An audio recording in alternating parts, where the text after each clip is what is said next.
শুভ সকাল বন্ধুরা, আশা করছি তোমরা সবাই খুব ভালো আছো আর আমিও বেশ ভালো আছি। মানে আগের চাইতে অনেক অনেক ভালো আছি। আর মেডিসিন চলছে আমার, যেহেতু 10 দিনের মেডিসিন দিয়েছে, 10 দিন এখনও আমার হয়নি, তাই মেডিসিনগুলো খাচ্ছি। তার সাথে সাথে কোনো সমস্যা আমার এমনি হচ্ছে না। ওই নাকের ওপরে যে কালশিটে পড়ে গেছে না, সেটা তো আছে, একটু যেতে টাইম লাগবে।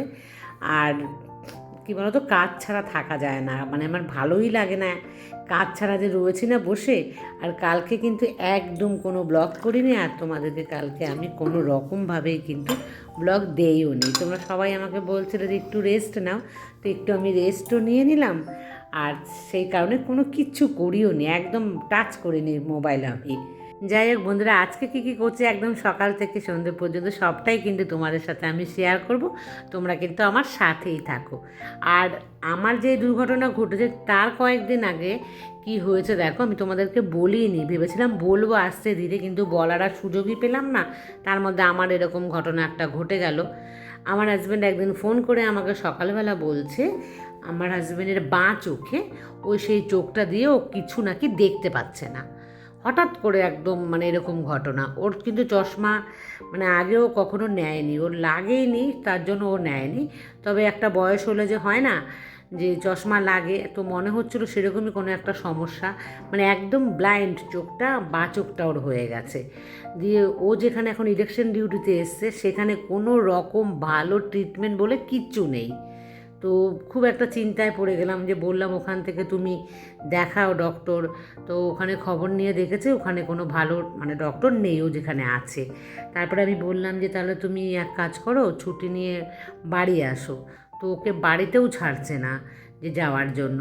যাই হোক, এরকম করেও 2 দিন মানে চোখে দেখতে পাচ্ছে না। আর তার আগে বলি, আমার হাজব্যান্ড একটা শখ করে চশমা কিনে নিয়ে গিয়েছিল। মানে শখ কীরকম শখ আমি জানি না, আমার হাজব্যান্ডের একটা অদ্ভুত শখ ছিল। ওখানে নাকি সবাই, দেখো বন্ধুরা আমার নাকের ওখানটাই দেখালাম যে ব্যথাটা কিন্তু আমার ওখানে আছে, মানে ওই পোর্শনে ব্যথাটুকু কিন্তু আমার আছে। মানে আমি জল দিয়ে যদি ছিটিয়ে মুখ ধুতে যাই বা মুখে যদি ফেস ওয়াশ কোনো রকম ক্রিম লাগাতে যাই, তখন কিন্তু আমার ব্যথা লাগে। তো আমি আস্তে আস্তে ওই পোর্শনটাতে করি। তো যাই হোক, আমার হাজব্যান্ড এখানে একটা চশমা কিনে নিয়ে গিয়েছিলো। এমনি পাওয়ার চশমা কিনতে নাকি পাওয়া যায়, আমি কিন্তু জানতাম না আগে। তো ওদের ওখানে নাকি অনেকেই ব্যবহার করে, তো বলেছিল। আর এখানে চশমার দোকানে জিজ্ঞাসা করেছিল, তখন কিন্তু দোকানদার বলেছিল যে হ্যাঁ পাওয়া যায় ওরকম। তো 500 না 550 টাকা মানে দিয়ে একটা চশমাও নিয়ে গেছে। তো সেই চশমাটাও বলছে আমি পরিও না। তো যাই হোক, 1-2 দিন মানে এখন যে চোখের কন্ডিশন, এই সময় কিন্তু ওখানে পড়েছে ওটা দিলে হালকা একটুখানি আমি দেখতে পাই ও চোখটাতে। আর ওকে জানো তো, ওখানে ডিউটিতে ওকে কিন্তু যেতে হয় না গ্রাউন্ডে। এই যে ইলেকশন ডিউটি পড়ছে, আমার হাজব্যান্ড কিন্তু গ্রাউন্ডে যাবে না, ওকে কিন্তু ভেতরেই থাকতে হবে। সমস্ত রকম মানে তদারকি যাকে বলে না, সেইগুলো ও করবে ওর ঘরে বসেই। আর সেখানে প্রচুর লেখাপত্র মানে কাজ আছে, ছোট ছোট লেখা। তো ওইগুলো ও করছে। আজকে ধরো প্রায় 2.5-3 বছর হয়ে গেছে ও করছে ওই জিনিসটা। তো ও বলছে আমাকে যে ওই যে ছোটো ছোটো জিনিসগুলো লিখতে হয়, আর বিনা চশমায়। আর দেখবে 40 বছর হয়ে গেলেই কিন্তু মোটামুটি, মানে তার আগে তো লাগেই চশমা, কিন্তু 40 বছরে চশমা লাগেই। যাই হোক, ওখানে শেষমেশ তোমাদেরকে বলি আর কি, ওই চশমা দিয়ে ওর কাজ হচ্ছে না, একটা চোখ বন্ধ অবস্থাতে ও কী করে আজকে 3-4 দিন ধরে জানো ওখানে ও সমানে ও লিখে যাচ্ছে। আমি তো অবাক হয়ে গেছি যে তুমি ইমিডিয়েট আসো। তারপরে ওখানে যাই হোক, কোথায় একটা হসপিটাল ওখানে খুঁজে পেয়েছে, ওখানে যাওয়ার সাথে সাথে এরকমও হয় আমার জানা নেই যে ওকে চশমাও দিয়ে দিয়েছে। মানে 1 ঘন্টার মধ্যে ডক্টর দেখানো এবং ওখান থেকে ওকে ফ্রিতে চশমা দিয়েও দিয়েছে। যাই হোক, এখন ওই চশমা দিয়ে কত দূর কী ফ্রিতে চশমা হলো, তো মানে একটুখানি ভয়ও লাগে না ঠিকঠাক পাওয়ারটা দিল কি না। তো ও বলেছে যে আমি বাড়ি যাব, বাড়ি গিয়ে আমি আবার ডাক্তার দেখাবো। তার আগে বলি যে আমার তো এরকম কন্ডিশন হয়েছে, ওই যে ভিডিওটা করেছিলাম দেখো, অনেক কাজে লাগে জানো তো বন্ধুরা।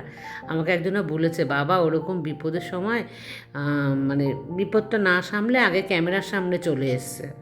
আমি বললাম যে হ্যাঁ, ক্যামেরার সামনে চলে আসাতে যে আমার কত সুবিধে হয়েছে। কারণ আমি যখন ডক্টর দেখাতে গেলাম না, ডক্টরকে যখন আমি দেখালাম, ডক্টর কিন্তু নিজেও বুঝতে পারলো যে কতটা ব্লিডিং আমার ওখান থেকে হয়েছে। তো তো বন্ধুরা, তোমাদেরও কারো এরকম হলে কিন্তু তোমরা সাথে সাথে চেষ্টা করো, মনে থাকে না আমাদের বিপদের সময়।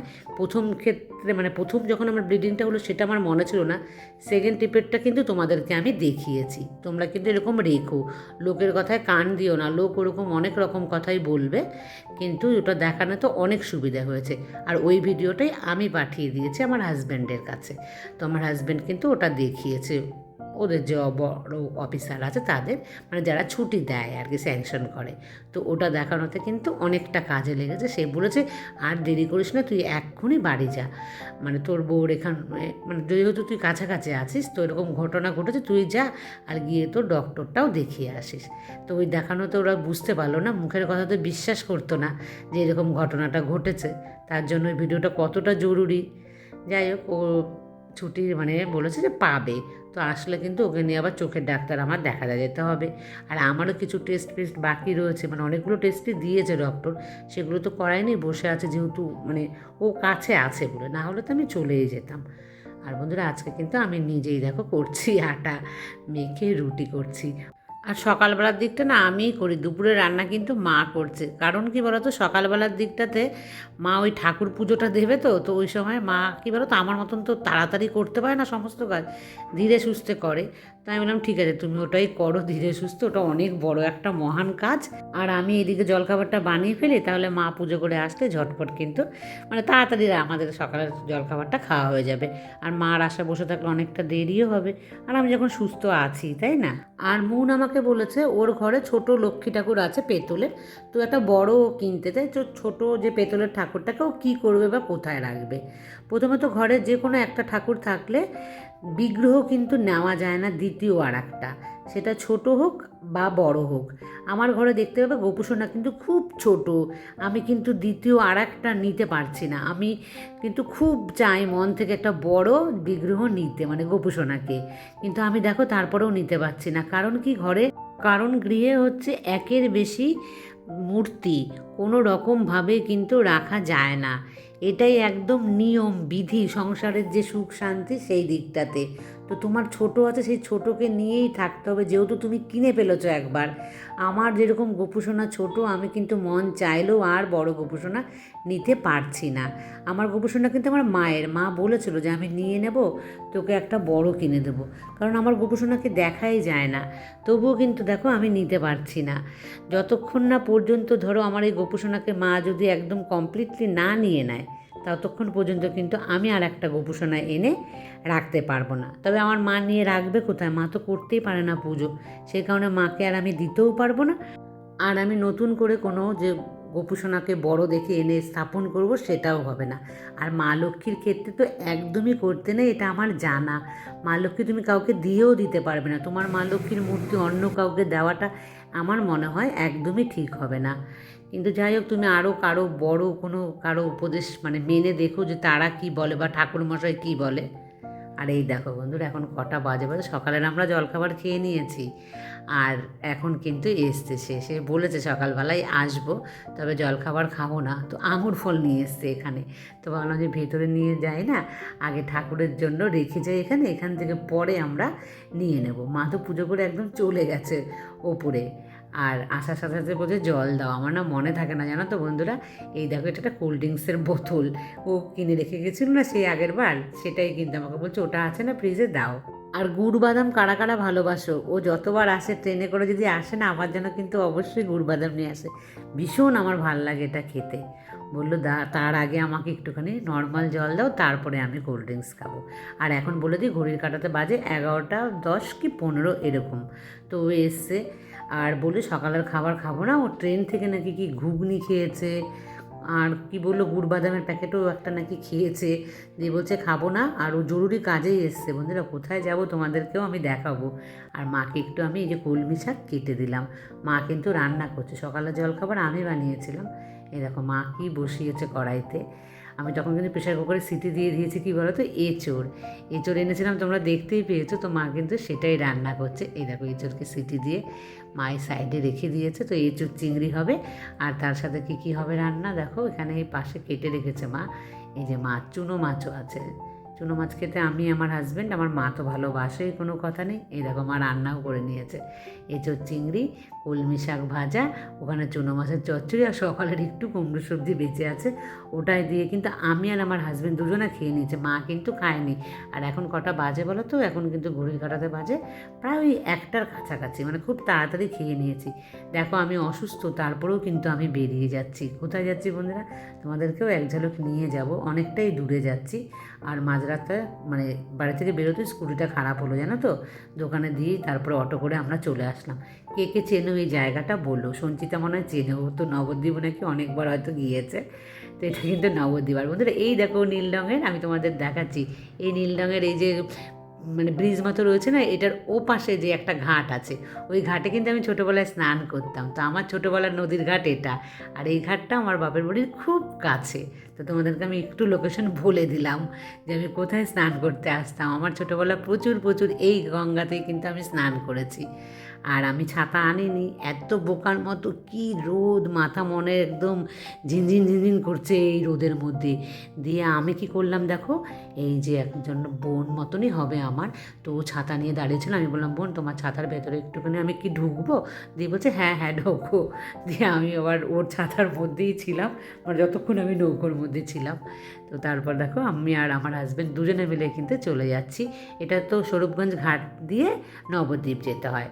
তো যারা যারা এসছো নবদ্বীপে, আমি জানি অনেক লোকেরই মানে চেনা এই জায়গাটা। তো এখান থেকে খুব সুন্দর দেখা যায় ওই দূরের মায়াপুর মন্দির। মায়াপুর যাওয়া হয় না বন্ধুরা অনেক দিন। যাই হোক বন্ধুরা, কোথায় যাচ্ছি তোমাদেরকে একটু সাথে করে নিয়ে যাই। এ তো আমার প্রাণের শহর নবদ্বীপ শহর, উঠেই যে নদীর ঘাট, এখানে আসলে না ভীষণ মিস করি। যখন 5-এ পড়ি, ক্লাস 5 থেকে কলেজ এই রাস্তাটা দিয়ে যেতাম, তখন কিন্তু হেঁটে হেঁটে যেতাম। আর এই হচ্ছে পোড়ামাতলার রাস্তা। এই পোড়ামাতলার এই যে দোকানগুলো দেখতে পাচ্ছ, এই যে জুতোর দোকান, এখান থেকে আমি জুতো কিনতাম। আমার জামা কিনতাম কোনখান থেকে দেখাচ্ছি তোমাদেরকে, একদম মেন পোড়ামাতলা। এই যে বাঁদিকের দোকান দেখতে পাচ্ছ, এখানে চারুশ্রী বলে একটা দোকান লেখা আছে। তো এই চারুশ্রী থেকে কিন্তু আমি আমার জামা কিনতাম, চুড়িদার কিনতাম, টপ কিনতাম। তখন কিন্তু এই সমস্ত দোকানগুলোই ছিল আমাদের কাছে একদম স্পেশাল দোকান। আর এই দেখো চলে এসেছি কোথায় বন্ধুরা, দেখেছো? টোটো করে, যেহেতু আনতে পারিনি না আমরা স্কুটি, তো ভীষণ একটা দরকারে, যেখানে আমাকেও দরকার। এই যে দেখতে পাচ্ছে লেখা আছে অফিসের নাম। তো এটা না অনেকটা দূরে চলে এসছে, আগে কিন্তু কাছে ছিল নবদ্বীপ ঘাটের, নদী পার করলে বেশি দূর যেতে হতো না। যাই হোক, আমার শরীর দরকার বলে আমাকে নিয়ে এসছে। শরীরটা ভালো আছে, তবু এই ঠাটা দুপুরবেলা বেরোনোটা ভীষণ কঠিন না। হাজব্যান্ড বলে চলো আমি সাথে আছি, যদি আমি না থাকি তাহলে তোমাকে পরে আসতে হবে একা একা। তো ভালোই হয়েছে, দুজনে মিলে আসলাম, এসে ওখানে কাজ হয়ে গেছে কমপ্লিট। এই দেখো এসছি একটুখানি পোড়ামাতলায়। তো ভাল লাগে না, যদি নবদ্বীপ আসলাম একটু পোড়ামাতলায় আসবো না, পুজো টুজো কিছুই দিতে পারবো না, তারপরেও মনে হলো যেন একটু মা পোড়ামাকে দর্শন করে যাই। যারা যারা পোড়ামাতলায় এসছো তারা তো চেনই, ভীষণই ভালো লাগে এই যে লাল রঙ আর এই গ্রিল দেওয়া।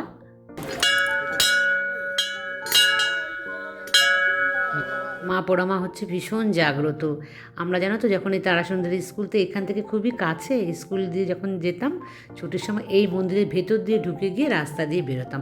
মানে মা পোড়ামাকে আমরা সবাই মানি ভীষণ, যে কোনো সুখ দুঃখে আনন্দে সবেতেই। আমার বিয়ের পর প্রথম পুজো কিন্তু এই মা পোড়ামাকেই দিয়েছিলাম, তারপরে আরও অন্যান্য জায়গায়। এই যে দোকানগুলো, এখানে আসতে যেন মন থেকে ভীষণ একটা শান্তি পাই। আমার শহর মনে হয় যেন আমার প্রাণের শহর। কৃষ্ণনগরকেও আমি এতটা ভালোবাসতে পারি না যেটা আমার নবদ্বীপকে এতটা ভালোবাসি আমি। আর চলে আসলাম বন্ধুরা অটো করে। আর অটোতে অনেক বড় একটা ঝামেলা হয়েছে, পরের ব্লগে তোমাদের সাথে আমি শেয়ার করব সেটা। আসার সময় হয়েছে, আর ক্যামেরা অন করিনি। আর এই দেখো চুটকি সোনা আমাকে দেখে দৌড়ে এসছে, কোথায় যে বেবিগুলো রেখেছে এখনও দেখতেই পেলাম না।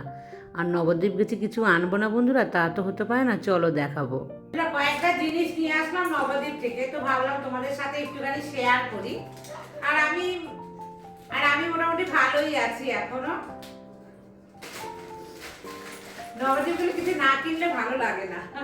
এই একটা পারফিউম কিনলাম আমার জন্য, বডি স্প্রে এটা, আর 3 প্যাকেট কিনেছি এরকম ন্যাপথলিন। খুব ভালো লাগে ন্যাপথলিন দিতে পারে না, আমার তো গন্ধ ভীষণ ভীষণ পছন্দ। তো 3 প্যাকেট নিয়েছি এটা। আর এই দেখো বন্ধুরা, একটা কিনলাম তাওয়া, চাটু যাই বলো, এটা কিন্তু স্টিলের নয়, নরমালি যে ঢালাইয়ের হয় না, যেগুলো ব্যবহার করি আর কি ঘরে, সেরকম। এই একটা নিয়েছি, এটা নবদ্বীপ থেকে নেওয়া। আর দেখো একটা রুমাল নিয়েছি, এটা হচ্ছে আমার হাজবেন্ডের জন্য। এটা হচ্ছে হোয়াইট কালারের, একদম পিওর কটন আদি কাপড়ের।